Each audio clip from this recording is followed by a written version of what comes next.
Hello everyone.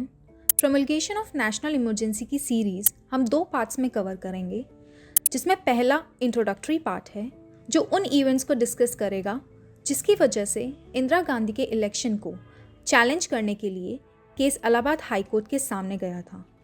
और इसमें हम जजमेंट देने से पहले के इवेंट्स डिस्कस करेंगे और सेकेंड पार्ट में इलाहाबाद हाई कोर्ट के वर्डिक्ट के बारे में और उसके बाद हुए इफ़ेक्ट के बारे में डिस्कस करेंगे। Let's start with our first part of National Emergency Series.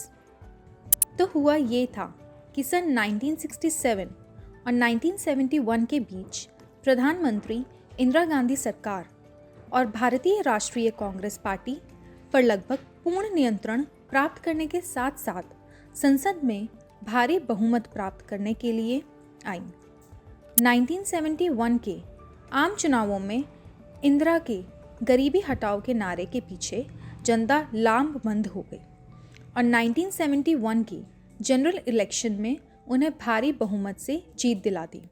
उनकी नेतृत्व वाली कांग्रेस ने लोकसभा की 545 सीटों में से 352 सीटें जीती थी। दिसंबर 1971 में निर्णायक युद्ध के बाद भारतीय सेना ने पूर्व पाकिस्तान को मुक्ति दिला दी थी। पूर्व पाकिस्तान आज के टाइम में बांग्लादेश कहलाया जाता है। अगले महीने भारत रत्न से सम्मानित वह अपने सर्वोच्च शिखर पर थी। यहाँ तक कि विपक्षी नेता जो नियमित रूप से उन पर एक तानाशाह होने और एक व्यक्तित्व पंथ को बढ़ावा देने का आरोप लगाते थे, उन्हें दुर्गा के रूप में संदर्भित करते थे। पर 1971 में पूरी काया ही बदल गई जब राजनारायण ने इंदिरा गांधी के इलेक्शन को इलाहाबाद हाई कोर्ट में चैलेंज कर डाला। राजनारायण जो 1971 के संसदीय चुनाव में इंदिरा गांधी से हार गए थे, उन्होंने इंदिरा गांधी के खिलाफ इलाहाबाद उच्च न्यायालय में चुनाव धोखाधड़ी यानी कि इलेक्शन फ्रॉड और चुनाव उद्देश्यों के लिए राज्य मशीनरी के उपयोग यानी कि use of state machinery for election purpose के मामले दर्ज कराए। शांति भूषण ने नारायण के लिए केस लड़ा और नानी पालकीवाला ने इंदिरा के लिए केस लड़ा। इंदिरा गांधी की भी हाई कोर्ट में क्रॉस एग्जामिन्ड किया गया था, जो किसी भारतीय प्रधानमंत्री के लिए इस तरह का पहला उदाहरण था। इंदिरा गांधी को न्यायाधीश के सामने 5 घंटे के लिए खुद को पेश करना पड़ा था। इंदिरा गांधी के चुनावों को राजनारायण के वकील शांति भूषण ने निम्नलिखित आधारों पर चुनौती दी थी, जिनमें पहला था कि जिलाधिकारियों एवं पुलिस अधीक्षकों ने चुनावी सभाओं के लिए मंचों का निर्माण एवं लाउडस्पीकर लगाए थे। सेकेंड ग्राउंड वॉज रायबरेली में अभियानों के लिए उन्होंने वायुसेना के विमानों का इस्तेमाल किया।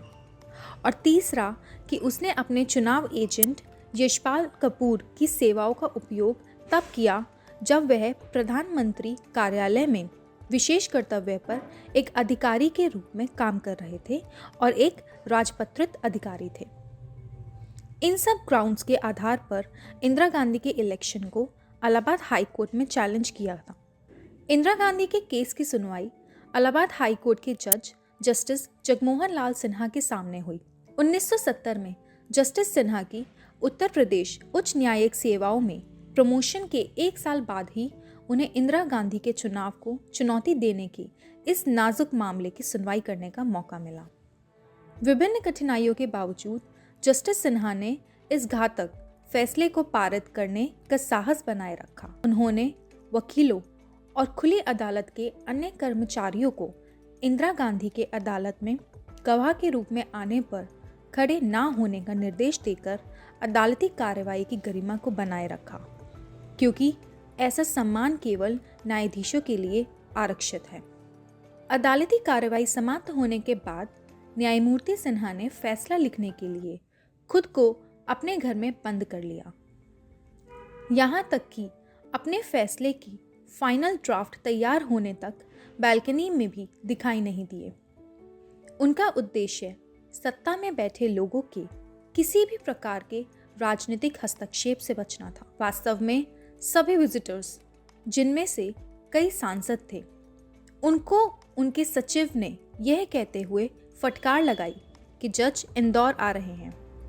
यहाँ तक कि उन्होंने अपने विश्वस्त सचिव मन्ना लाल से भी यह पूछा कि मैं नहीं चाहता कि यह फैसला किसी और को पता चले, यहाँ तक कि अपनी पत्नी को भी नहीं। यह एक बड़ी जिम्मेदारी है। क्या आप इसे कर सकते हैं?